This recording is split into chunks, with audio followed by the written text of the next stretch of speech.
I feel as though women in hip hop have always had to overly sexualize themselves in order to get a man's attention and then have to deal with the ramifications of that.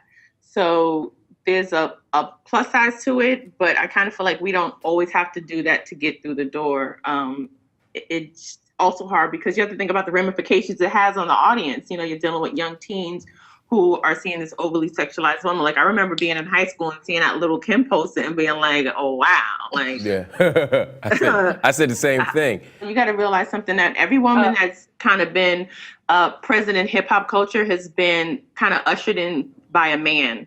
And so when he ushers her in, he's walking her into the room and saying like, she's the baddest bee, she's the prettiest, and she can spit like a dude. Like Eve had to be a pit bull in the skirt, you know. Little Kim had to be this overly sexual, like just over the top because that's how she was ushered in. I think we have to be careful though about lumping all kinds of artists into one basket. You know, there's mainstream, emphasis on the word stream, meaning one way of looking at things or one direction. And then there's this whole ocean over here of hip hop artists.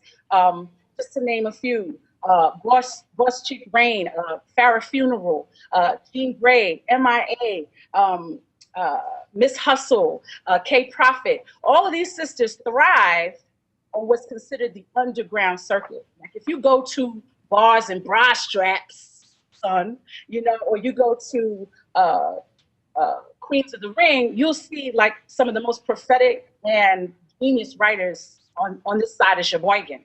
You know, so we have to be careful to not allow mainstream to be the only vision or, you know, because it's such a limited skew of the woman in hip hop.